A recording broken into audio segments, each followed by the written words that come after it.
está Venevisión, líder en opinión, por tu canal independiente, Venevisión. Muchísimas gracias por acompañarnos en Entrevista Venevisión. Ya estamos listos para iniciar nuestra conversación con el invitado del día de hoy. Él es José Ignacio Guarino, analista financiero, licenciado en Administración de Empresas y con amplia experiencia en casas de bolsas. Gracias por acompañarnos. Hola Andrina, gracias a ustedes por la invitación. Buenas tardes. Siempre es muy interesante tener una visión técnica de lo que sucede en materia económica, que tal vez los venezolanos comunes solamente vemos como la hiperinflación que percibimos con el alto costo de los productos. Pero ¿qué hay detrás y qué soluciones deberían tomarse en materia económica? Es la pregunta que muchos se hacen. Sí, la respuesta yo creo que básicamente tendríamos que comenzar por un consenso nacional. O sea, los técnicos tenemos que ser llamados, los economistas, los administradores, los contadores, todos los que nos dedicamos al área de la economía y las finanzas en Venezuela, y tenemos que ser escuchados, porque aquí todavía hay muchísimo talento, hay muchísimas propuestas que son viables, factibles, en el corto, mediano y largo plazo, porque hay que tener un plan económico en el mediano, largo y hasta en el corto plazo, obviamente. José Ignacio, pero justamente cuando se piensa de abordar este tipo de situaciones como la crisis económica que hay hoy en Venezuela, siempre existe el sesgo político. Sí. ¿Cómo trascender a esas visiones políticas y hacer una propuesta económica que vaya en función de todos los venezolanos más allá de las diferencias? Excelente tu reflexión y pregunta. La economía es una ciencia social, por ende tú no la puedes gobernar por decreto. Por ende, tú tienes que llamar a todas las personas y tienes que hacer algo, tienes que aplicar el pragmatismo, divorciar lo político, el discurso político de lo económico. Lo económico tiene cosas que, como decimos los técnicos, van por el librito y no puedes renunciar a ellas. Venezuela tiene que tener un plan económico. No puede ser que en Venezuela el papel moneda se haya convertido en otra materia prima o en una mercancía. No puede ser que aquí no haya efectivo. Tampoco puede ser que en Venezuela no haya cultura financiera, mucho menos cultura bursátil. Ahorita que nombraste que tengo amplia experiencia en las casas de bolsa, aquí las personas, tú le hablas de la Bolsa de Valores de Caracas y la primera pregunta, ¡ay, pero es que eso existe! Y es rentable. ¿Qué hacen los venezolanos para proteger sus bolívares? Es una grandísima pregunta. Los que pueden, porque todos los días los bolívares no nos alcanzan para nada. De hecho, ayer un técnico muy importante, un economista, dijo que una familia de 4 personas para vivir en Venezuela tuvieron que cambiar $200. Mi gran pregunta siempre es, ¿la economía está dolarizada en temas de costos y gastos? ¿Y los ingresos? ¿Quién produce dólares en Venezuela? Es una gran pregunta y sobre todo cuando se asocia a las respuestas que ha dado el Ejecutivo Nacional en materia de criptoactivos. Y ayer Franklin Rondón, en este mismo escenario, hablaba de la posibilidad de que la manera de que el bolívar no se deprecie era la inversión en criptoactivos. ¿Esto es una posibilidad? Mira, si en Venezuela no tenemos la madurez, no tenemos el conocimiento de qué es un bono y qué es una acción, ¿cómo vamos a entender la criptoeconomía? La criptoeconomía es una realidad y el blockchain y todo el potencial que tiene, pero hasta que no sembremos cultura financiera en Venezuela no podemos decir que ninguna cripto, y mucho menos el petro, es la solución a todos los problemas. El petro no tiene mercado secundario, y esto lo he dicho yo cantidad de veces, que es mercado secundario, que internacionalmente se pueda cotizar. ¿Por qué? Porque tiene en este momento una sanción y las grandes casas de cambio internacionales no lo pueden poner a cotizar. ¿Cómo se va a armar el par? ¿Y qué es el par? ¿Cuánto cuesta un petro en comparación, por ejemplo, con el Bitcoin? Ese tipo de cosas hay que estudiarlas. Las opiniones en Venezuela creo que hay que madurarlas antes de emitirlas. Y eso es lo que está pasando. Se sueltan muchas cosas al voleo, desde el Ejecutivo Nacional y también desde los otros lados. Y al final del día los que se confunden son los ciudadanos comunes, de los cuales yo formo parte, tú formas parte, los luminitos, los camarógrafos, los productores, etcétera, todos. El presidente de la República está a esta hora reunido en Estambul con empresarios turcos para fomentar las inversiones en Venezuela y hablaba de la posibilidad de inversiones en petro. ¿Esto es una posibilidad viable en función a lo que me acabas de responder? Si el petro no tiene mercado secundario, ningún inversionista internacional va a entrar en él. ¿Para qué? ¿Contra qué lo va a cambiar? ¿Cómo va a ser un vehículo de inversión para ellos? Qué bueno que se reúna con los empresarios de Turquía y ojalá se reúna con los de todo el mundo, pero que comience reuniéndose con los de aquí. Y que nos escuche, a los pequeños, a los medianos, a los grandes. Eso es lo primero. Vamos a comenzar desde Venezuela. Vamos a reconstruir el aparato productivo. Cuando hemos tenido la posibilidad de hablar con diferentes sectores empresariales, por ejemplo, voceros de Fedecámara y con industria, el tema del control de cambio y el control de precios, los controles en general, siguen siendo una llave de tranca para los empresarios venezolanos. El exministro Jesús Faría hablaba de la posibilidad de un cambio en materia económica y asomaba como una opción la liberación del control de cambio. ¿Esto es viable? ¿Sería una opción? Sí, todos los controles en cualquier parte de la economía traen distorsiones y los controles cuando los implementas son para cortos periodos de tiempo por coyunturas. En Venezuela tenemos más de 12 años de control de cambio, controles de precios, controles de tasas de interés.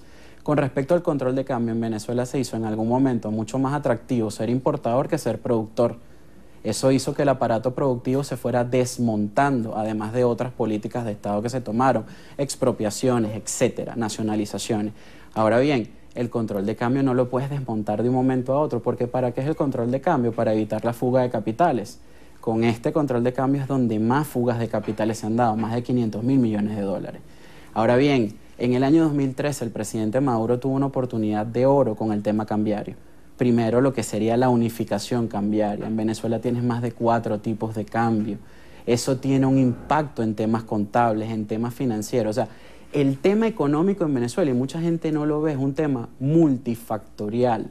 Y no es un tema nada más que nos pertenece a los que usamos corbatas o estudiamos finanzas. No, es un tema que nos atañe a todos por igual. Lo que dice el exministro y hoy día constituyentista Jesús Faría es muy interesante, pero hay que llevarlo a la práctica y hay que ver si dentro del Ejecutivo Nacional las personas que en este momento llevan las riendas están dispuestos a hacerlo.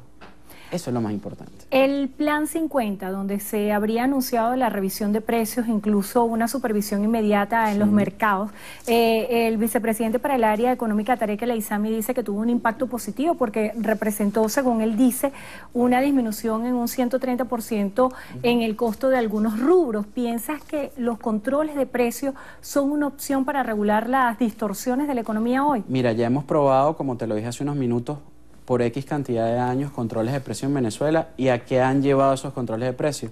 Podemos recordar en su momento cuando fue vicepresidente el señor Arriaza con el tema de los cartones de huevo.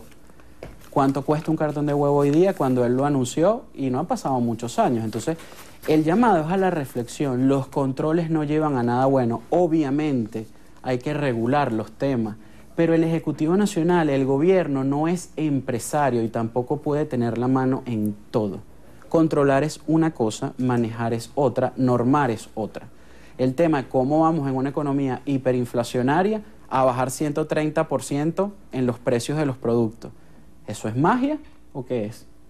El aumento de la gasolina, se habría especulado incluso días antes del proceso electoral del 20 de mayo que eso venía en camino. ¿Qué es lo que ha pasado? ¿Es inminente la necesidad del aumento de la gasolina y cuál puede ser el impacto? Porque a nivel político a veces es una de las decisiones que más cuesta tomar porque hay muchos mitos en torno al aumento de la gasolina y lo que pudiera detonar en la sociedad. Sí, el gobierno del presidente Maduro yo creo que ha derrumbado muchos mitos. Subió la gasolina y no pasó absolutamente nada, el tipo de cambio lo han devaluado varias veces de manera oficial, por ende el tema de la subida de la gasolina tiene que venir y tiene que venir por algo muy sencillo. Cuando venga la reconversión monetaria, ¿cuánto te va a quedar un litro de gasolina en Venezuela? 0,00 cuánto. Entonces tienes que llevarlo a una unidad entera. Entonces por allí puede que vengan los tiros. Y ciertamente en una economía tú no puedes vivir eternamente con una economía subsidiada como ha pasado en Venezuela. En algún momento con el tipo de cambio, con la gasolina, y muchas personas dirán, caramba, pero vivo en Venezuela, soy venezolano, no tengo buena salud, no tengo buena seguridad, no tengo buena educación. Lo único bueno que podría tener es la gasolina un poco más barata que en otras partes del mundo, o la más barata del mundo. También me vas a quitar ese beneficio. ¿Qué otro beneficio me vas a dar? Esa es la pregunta del ciudadano de a pie, porque es importante escuchar la calle, Andrina, siempre. Ahora que mencionas el aspecto de la reconversión cambiaria, se desplazó la fecha y ha habido especulaciones de que en lugar de suprimir 3 dígitos se quitarían 6. ¿Eso de qué va esa información que se está colando? Mira, lo primero que te dicen todo el mundo, los técnicos de los bancos, es que ya el proceso va muy adelantado, las pruebas, pero que los billetes no se ven. Y al final de toda la historia, los billetes son el final de este cuento. O sea, sería el clímax de la reconversión sería ver los billetes y todavía no lo están, por ende, ¿cómo codificas tú los cajeros? El problema no está en cambiar el cono monetario, porque ya sería la segunda reconversión monetaria en unos 10 años. Tú no puedes vivir reconvirtiendo la moneda, ni quitándole 3, ni 6, ni 9, porque eso ya pasó en Zimbabue. ¿Y qué pasó en la economía de Zimbabue? Aquí llegamos al momento que siempre era muy anecdótico, que lo pasaban por las redes sociales, fotos de un niñito con un barril de pintura lleno de billetes para poder comprar una empanada y una malta. Hoy día ya es verdad.